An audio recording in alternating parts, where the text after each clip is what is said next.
Dans cette vidéo sur la factorisation, donc après avoir appris tous les cas de factorisation, on va faire ce qu'on appelle un genre de mini-mélo. On va tout mélanger les cas et pour ce faire, pour vous aider, je ne sais pas vous rappeler, on avait préparé une petite feuille qu'on avait remplie au fur et à mesure qu'on apprenait les cas. Donc, on avait notre différence de carré quand on avait deux termes. Les trois termes, on essayait le test du TCP pour savoir si on pouvait avoir un TCP. Donc, ça allait beaucoup plus rapidement. Donc, trinombre carré parfait. Si ça ne fonctionnait pas, ben là, on n'avait pas le choix d'aller faire notre méthode produit-somme.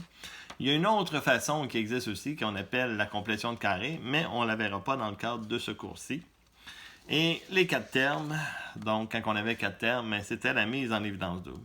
Au-dessus de tout ça, on n'oublie pas celle qu'on doit toujours faire en premier, c'est la simple. Donc, quand tu vas avoir un problème de facto, donc tu essaies la simple et selon le nombre de termes, tu ajustes selon la situation, savoir qu'est-ce qu'on va faire. Donc, je vais la laisser comme il faut la feuille. Donc, ceux qui veulent la compléter. Donc, vous avez ici le deux termes, donc vous le mettez sur pause. Je vais le tasser pour avoir le trois termes au complet.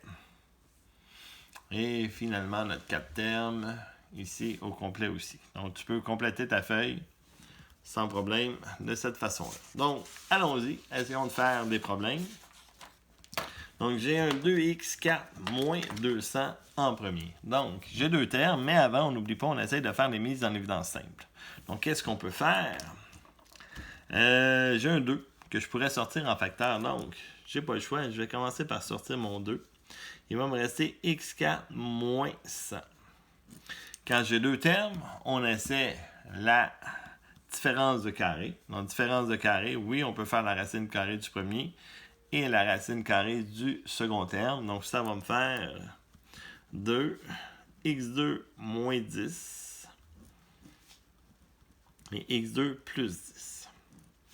C'est vrai, ici, on a un carré, mais ça n'arrivera pas juste. Donc, encore là, dans le cadre de notre cours, on ne fera pas les racines carrées de 10, donc on va le laisser écrit de cette façon-là.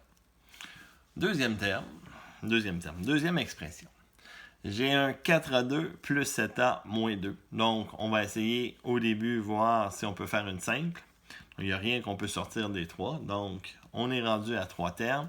Le trois termes, on essaie de voir si on ne peut pas faire un TCP, un trinombre carré parfait. Donc, on essaie la racine carrée du premier terme. Oups, ça fonctionne. 4A2, ça donne 2A. Donc, peut-être c'est un TCP. On s'en va voir le moins 2, racine de moins 2. Oups, ça n'existe pas du tout. Donc, c'est pas un TCP. Donc, on est rendu à méthode produit-somme. Donc, je vous répète, on essaie la simple. Après ça, on était voir le TCP si ça fonctionnait. Ça ne fonctionne pas, mais c'est là qu'on est rendu produit-somme avec la méthode qu'on a appris. Donc, le produit-somme, le M fois N, c'est égal à moins 8. Et le M plus N égale à plus 7. Donc, tu essaies de trouver tes termes. Comme le produit est négatif, donc il y en a un des deux négatifs, et ma somme elle est positive, donc le plus grand il est positif, donc ça va être 8 et moins 1. Donc 8 fois moins 1, moins 8, 8 plus moins 1, ça donne bien 7, on est correct. Donc, on y va. On sépare le milieu avec le 8A et le moins 1A, ou juste moins A, moins 2. On fait notre mise en évidence double ici. On sort un 4A. Il reste un A plus 2. Le troisième, il est négatif, donc on sort le moins. On sort moins 1. On ne peut pas rien sortir d'autre. A plus 2. Mes deux parenthèses sont pareilles, donc on est sur le bon chemin. Ça va me donner 4A moins 1 et A plus 2. Bon, on va mettre des petits égales ici, pour que ça soit plus joli. Excellent. Troisième expression.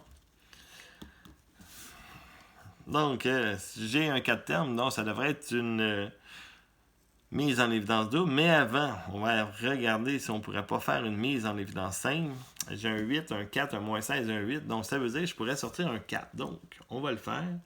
Je vais sortir mon 4. Des X, j'en ai pas partout, ni des Y, donc on peut juste sortir un 4. Il va me rester 2x2 moins x moins 4xy plus 2y. Donc, nos 4 termes mis en évidence double. Donc, qu'est-ce qu'on peut sortir de là? On peut sortir un x. 4. Donc, je vais mettre des crochets pour que ça soit plus clair. Je peux sortir un x. Il me reste un 2x moins 1. Ici, j'ai un moins que je vais sortir parce qu'il est négatif. J'ai 4 et 2, donc je vais sortir un 2. Et j'ai des y aussi que je peux sortir. Donc, il va me rester, si je divise mon moins 4xy par moins 2y, c'est un plus 2x. Excellent. Et lui, s'il divise de plus 2y, un plus par un moins, ça va me faire moins, puis ça va donner 1, qui est exactement dans la même chose. Donc, ma réponse finale que ça va nous donner, c'est 4 fois x moins 2y fois le 2x moins 1. Excellent. Donc, vous voyez, c'est pas nécessairement très compliqué la facto. Il faut bien sûr comprendre tous les cas de facteurs et on prend notre temps pour que ça fonctionne super bien. Encore 3. Ici, qu'est-ce que je peux sortir? Rien du tout. Donc, on n'a pas le choix. 2 termes, ça veut dire différence de carré. Est-ce que je peux faire la racine carrée de ça? Oui. Donc, différence de carré, c'est 2 parenthèses. Une avec un plus, une avec un moins. Ça va me faire 7xy pour la racine du premier. Et la racine du 25, c'est 5. Donc, plus 5, moins 5. Celui-là ici, mise en évidence simple, il n'y a rien qui fonctionne. 3 termes dont j'essaie mon TCP en premier. Racine de 16x2, ça donne 4x, ça fonctionnait. Racine de 9, ça fonctionne aussi, c'est 3. Donc, vous voyez là, donc, quand j'ai vu que ça fonctionnait, je les ai écrits. Et là, il ne faut pas que j'oublie mon milieu. Milieu, 2 fois 4x fois 3, ça donne bien le 12x. Donc, on est correct aussi pour le milieu. Donc, c'est vraiment un TCP. Donc, le TCP est super le fun. À la 2, le plus, ça vient ici. On n'oublie pas, c'est lui qui décide du signe. Racine carrée, on l'avait calculé à 4x. Et la racine du dernier, le 3. Et c'est complet. Et finalement, notre dernière équation qu'on va essayer de simplifier, donc de factoriser. Est-ce que je peux faire une simple? Non, la simple ne fonctionne pas. Et bon, j'ai 4 termes. Donc, essayons la double. Je peux sortir un x2. Il va me rester 5x moins 4. De celui-là. Et là, je peux tricher. Là. Je sais qu'il faut que j'arrive à 5. Donc, c'est sûr que je dois sortir un nombre qui divise, que ça va me donner 5. Donc, c'est moins 9. 5x, ça, je le sais. Donc, c'est pareil. Puis, si je divise mon 36 par moins 9, oui, ça fonctionne. 5x moins 4. Donc, ma réponse serait x2 moins 9, 5x moins 4. Et là, on se rend compte que, oh, je viens de reconnaître ça ici. Donc, vous allez voir, des fois, on n'aura pas fini. Après avoir fait une double ou une je sais pas quoi. Donc, ici, il me reste une différence de carré. Donc, j'ai pas le choix aussi de le faire. Donc, x plus 3, x moins 3. Ça, c'est ma différence de carré. Et je n'oublie pas mon 5x moins 4. Donc, pratiquez-vous, c'est le meilleur conseil qu'on peut vous donner. Donc, essayez d'en faire le plus possible. Il y en a beaucoup en exercice.